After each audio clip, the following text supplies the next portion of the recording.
My name is Austin. I am 15 years old. I have been coming to this church for half my life. I am a sophomore at Mississinawa High School. I'm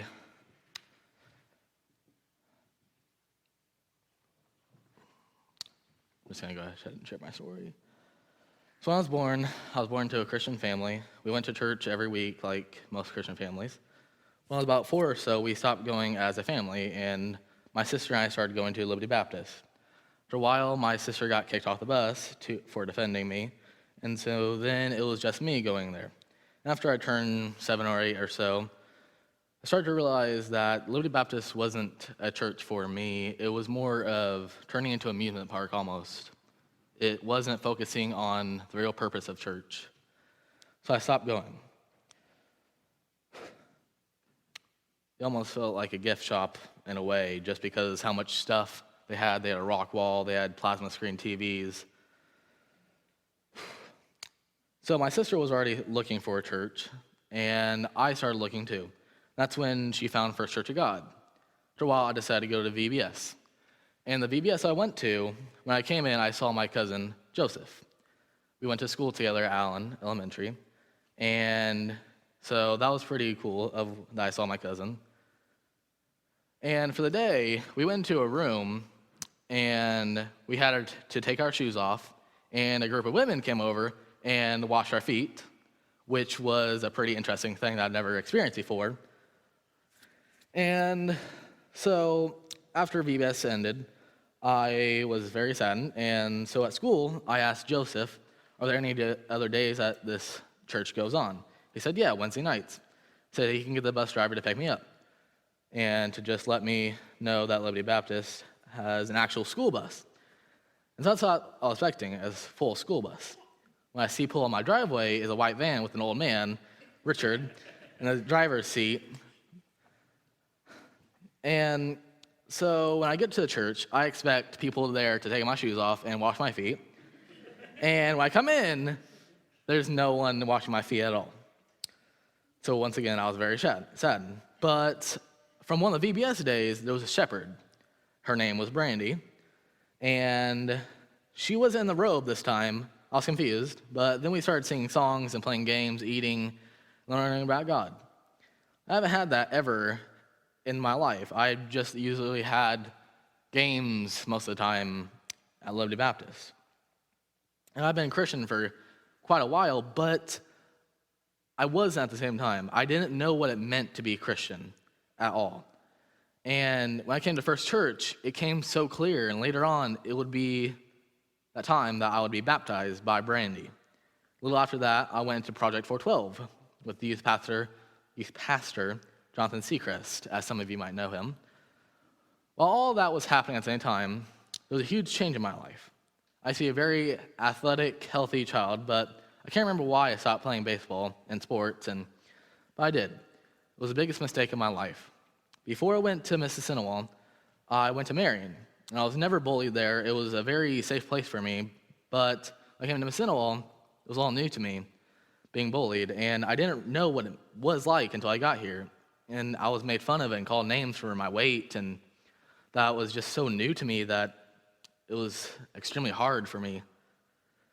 I didn't know how to react, and so I just bottled it in.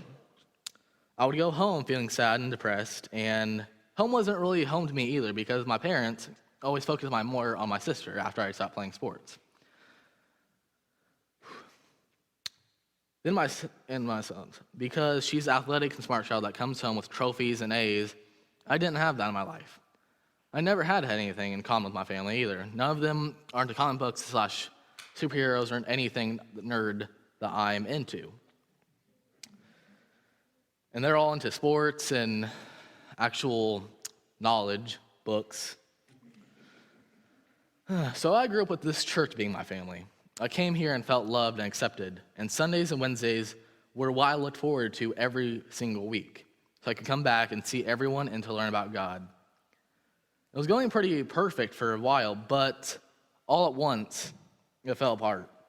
I had almost 0 friends at school that would actually hang out with me. I just kind of was at my breaking point almost. and I fell into a deep depression.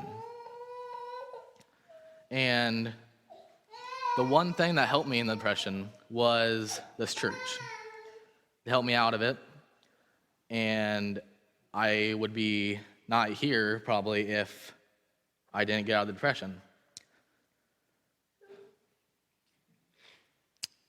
I would usually just sit in my room and order pizza and watch TV until 8 o'clock, until I go to sleep, then go to school, and then come home and do the same thing over and over again. So Wednesday nights, and I would be happy. Then after 8 o'clock, back to my sadness.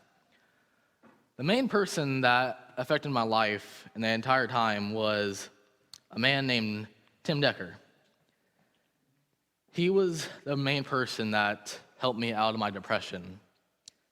He helped me through the entire thing, and he made a huge impact in my life.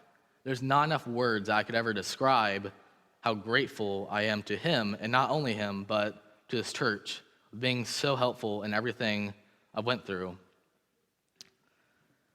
And through that huge transition from me being an athletic, healthy kid to 227 pounds was a huge difference, and this church never, ever questioned that at all, and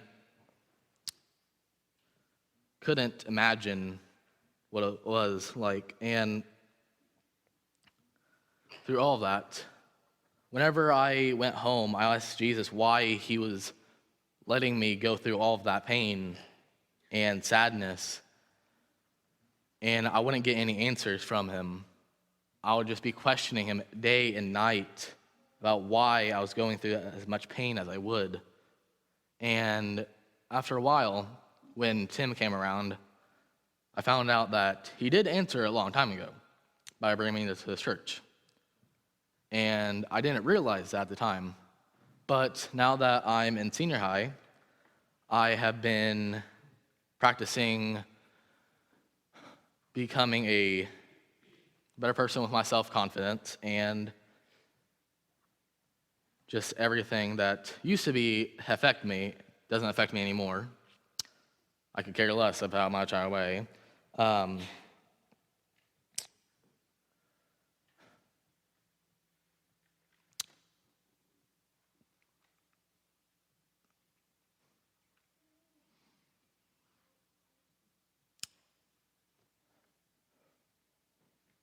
But I probably wouldn't have never found Jesus if it wasn't for every single person in this church right now. Every single one of you have affected my life in some way, somehow, even the smallest effect. And now I want to become a youth pastor and help other people that are struggling through what I struggled through. And without you or Jesus in my life, I would have never figured that out, ever.